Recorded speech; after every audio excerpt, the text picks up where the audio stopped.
Coucou ma chérie. Qu'est-ce qu'une infidélité émotionnelle?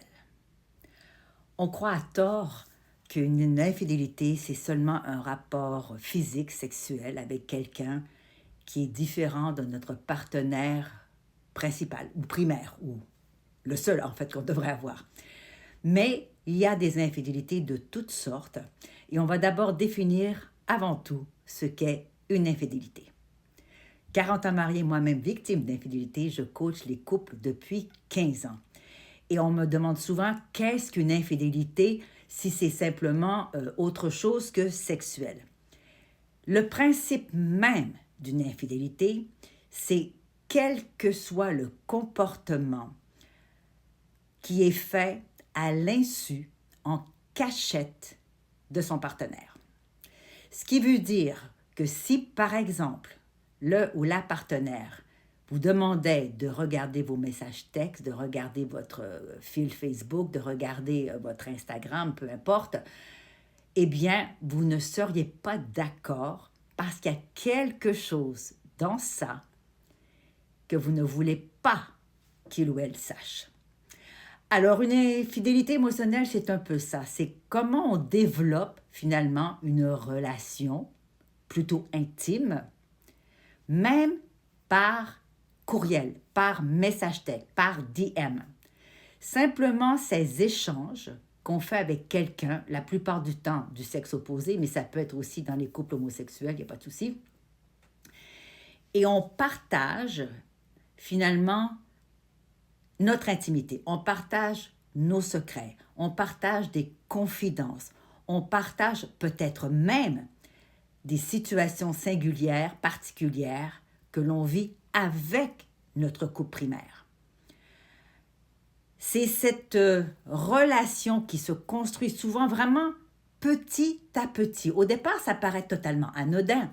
Ah, je suis simplement en train de lui dire coucou, c'est une ancienne amie, c'est une ex, c'est ma collègue de bureau, c'est la boulangère. On fait simplement se dire bonjour, comment ça va, comment était ta journée, etc. Mais une amie, un ami dans votre vie, sérieusement, est-ce que vous textez à votre ami, I, E ou I, tous les jours? Est-ce que vous lui demandez comment va sa famille, comment va son travail, comment va sa vie finalement, qu'est-ce qu'il a fait le week-end dernier, de façon réciproque, de façon régulière? Bien sûr que non. Donc, c'est un signe vraiment très clair que ce que est une infidélité émotionnelle. On continue de l'autre côté. Alors, par exemple, je le vois vraiment arriver souvent comme ça, c'est-à-dire que je commence à « Ah, je reconnais cette fille, elle est sympa » ou « C'est mon amie » ou « C'est mon ex », peu importe. Et je lui dis « Bonjour, ça va? Il fait soleil aujourd'hui. » Et elle répond « Ah oui, ça va très bien, je te remercie. Ah, je t'ai vu hier, tu faisais du ski. J'ai vu tes posts.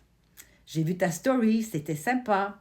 Ah, tu as un chien. Ah, ben moi aussi, j'ai un chien. » Et voilà. Et là, on commence à tricoter doucement la relation émotionnelle. Alors, tout à coup, on se rend compte, ah tiens, la personne ne m'a pas écrit aujourd'hui, je vais lui envoyer un message.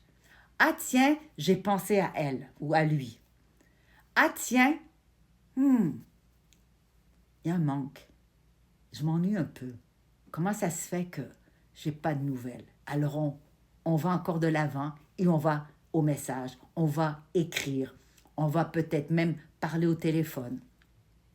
Il n'y a pas nécessairement une rencontre physique. C'est possible. On va au restaurant, on va prendre une bière, c'est possible. Mais le plus souvent, ce que je vois, ce sont des relations qui se construisent en virtuel, par message. D'où l'idée que ce n'est pas grave.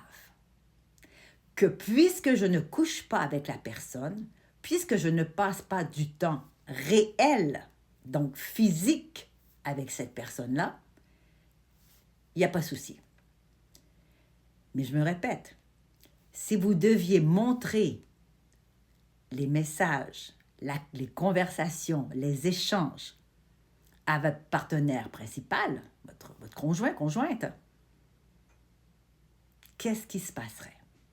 Donc, voyez-vous, il y a cette intimité, je répète, cette intimité qui se crée, ces confidences qui se créent, et l'ultime infidélité émotionnelle, c'est de partager les soucis, les problèmes, les manques, les frustrations, les compétences ou incompétences sexuelles de son sa partenaire avec quelqu'un qui n'est pas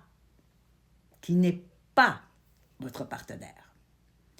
Alors, il y a des histoires qui peuvent se construire comme ça. On a vu dans le temps avant, même moi, j'ai connu mon mari et on s'est écrit pendant des mois et des mois et des mois. On habitait sur 2 continents différents. Donc, ça passait par la poste.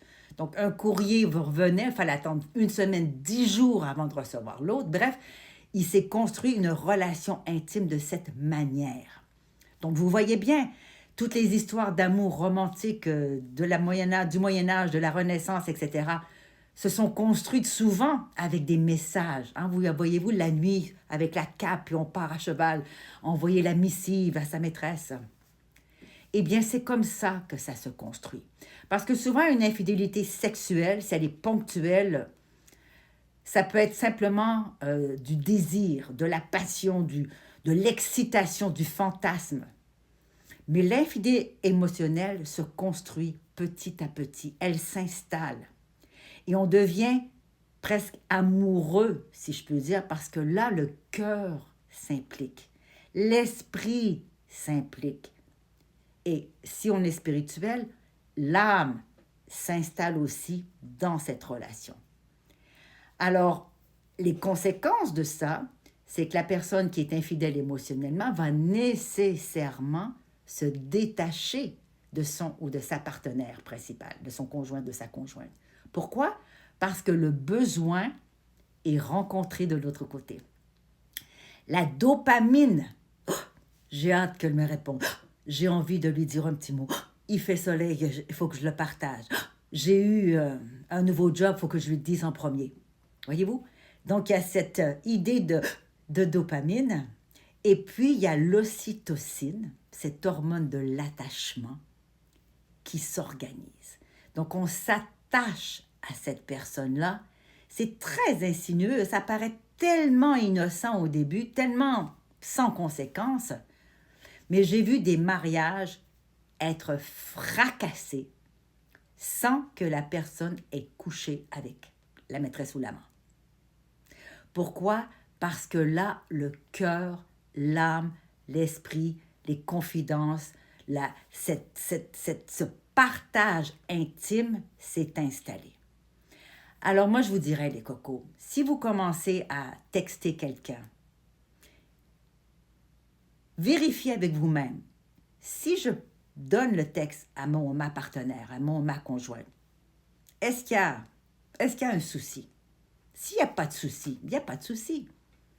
Mais si vous donnez le texte à votre conjointe,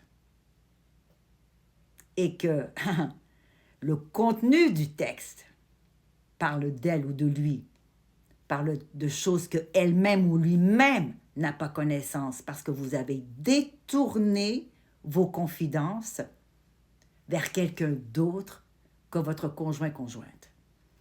Alors, il faut faire vraiment très attention parce que, surtout pendant la pandémie, il y a eu des mariages qui ont été fracassés parce qu'il y a eu ces échanges, cet attachement, comme on dit en anglais, longing, je m'ennuie, je manque, je suis frustrée de ne pas être avec cette personne parce qu'elle me comprend. Voyez-vous, il y a cette intimité émotionnelle, ce partage émotionnel avec quelqu'un d'autre que votre conjointe. Alors, quand vous avez des conversations sur le net, au bureau, au café, demandez-vous, est-ce que ma partenaire ou mon partenaire pourrait être assis à côté de moi, à côté de nous, et il n'y aurait pas de souci. Si vous vous dites, c'est pas possible que cette personne avec qui je partage ma maison, mes enfants, mon lit, sache le contenu de mes conversations, vous êtes clairement dans une infidélité émotionnelle. Alors, dans ce cas-là, venez me voir, je vais vous aider. Sinon, vous savez comment ça fonctionne. S'il vous plaît, partagez, peser sur le petit cœur